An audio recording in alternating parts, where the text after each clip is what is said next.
iOS 15 was released 24 hours ago, and I have found some secret features in iOS 15 I want to show you guys. So let's get right into this video. Subscribe for more iOS 15 content on the betas and more like this to stay updated with iOS 15 bugs, glitches, everything. And let's get right into the video. An amazing iOS 15 feature is to set individual settings per application. Okay, so let me explain myself here. If I go to settings and I go to accessibility, I go down here to per app settings. I can add an app like let's say messages. I can go into it. I can turn on bold text for this app. I can turn up the text. I can do the button shapes on. And you can just customize each app.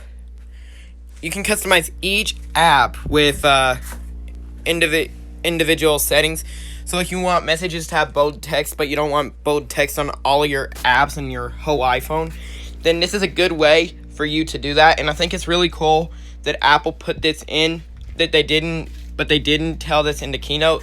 There are a bunch of features I'm going to say in this video that Apple did not say in the keynote. So let's get on to the next feature. So another feature, Memory's gotten a new update to their kind of, Photos application, their Memories application. So if I go to a random photo, like, let me see. If we go to a random photo, like maybe this one, and I go to the eye right here, there's some camera information like how the photo was taken. I can adjust it. Like, I gotta find a better example. It tells you the camera. So it tells you camera information. So this is one of my videos. And it says no lens information. 1080p 1920 by 1080p 14 megabytes. No lens information. Apple iPhone 8. So it tells me when I took it, like how I took it, the file name, and what my resolution was. 29 FPS, 14 seconds. So it tells me all of this information on all of my videos and on everything. Another cool feature in iOS 15 is if I go to Safari and I go to apple.com, a cool feature that they put in is if I go to the three dots, I can go to text size and it'll say 100. I can go up to 200. I can go back to 50. This is a really cool feature because this basically allows you to make it to where you can either see the text better or you can just zoom out of the text and see more on the screen.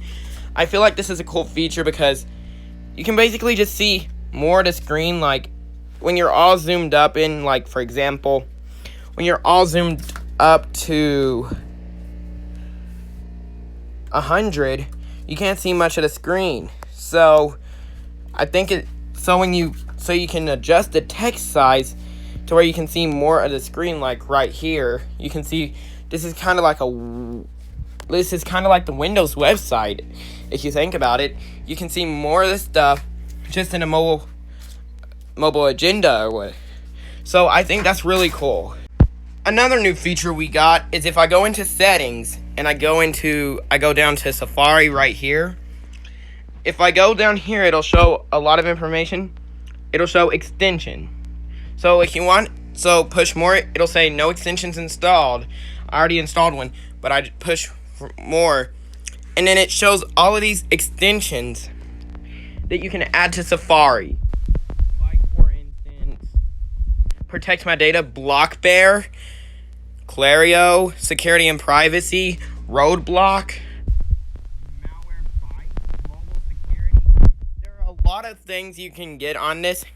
Like, for instance, if I go back and I push more extensions, I can get Firefox Focus.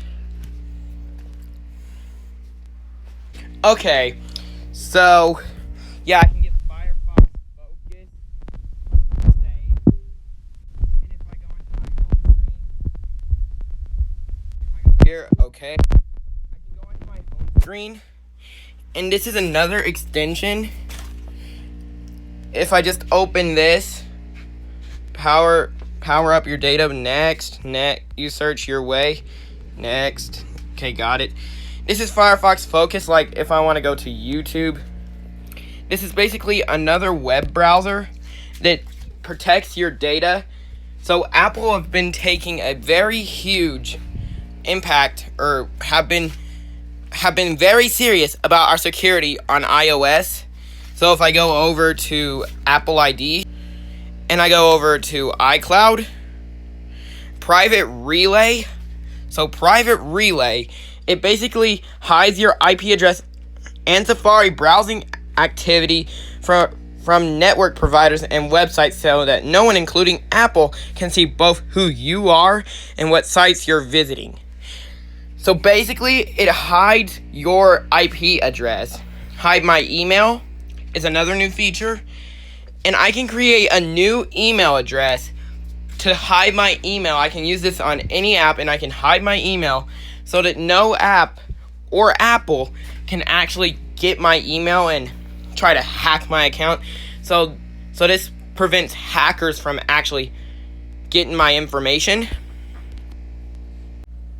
If I head into FaceTime, a new feature we got is create a link. So if I create a FaceTime link, then I can basically send this to an Android. Like, I can basically add name movie night. Movie night. And basically what I do is I can copy this link and people can join my FaceTime just like that. And this doesn't even mean only iPhone users.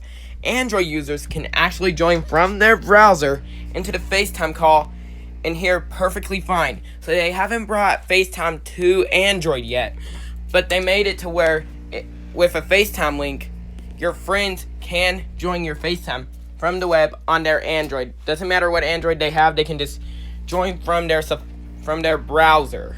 That's a pretty cool feature, and I feel like Apple's including Android in, and I think that's really, really good on Apple's side to include Android in, because Android users have been wanting FaceTime for a long time, and they're kind of getting it with the new FaceTime links. The Weathers app also got a brand new feature, a brand new update. If I go into the Weather app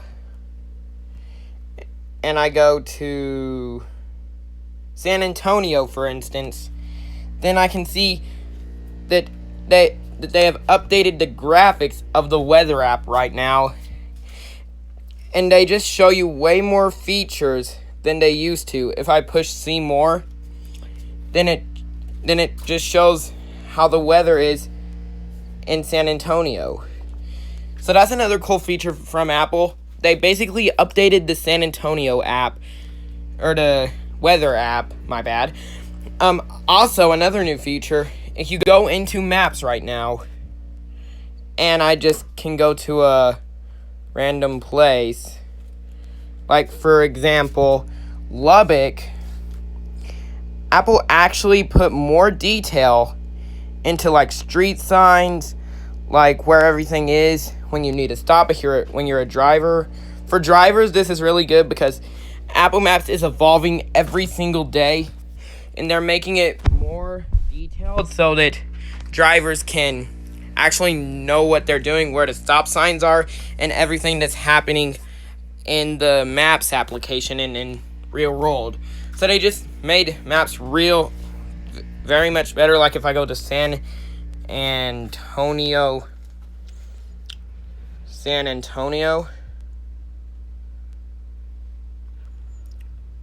it'll tell you the population, some pictures of San Antonio. The population is apparently 1,492,510, elevation 650 feet, area 467 square miles. And I can go to the dot and create a new context from this report an issue guide. I can make a guide, and it'll just tell me the coordinates, the location. I can report an issue. There's just a lot of new updates to the Apple Maps application.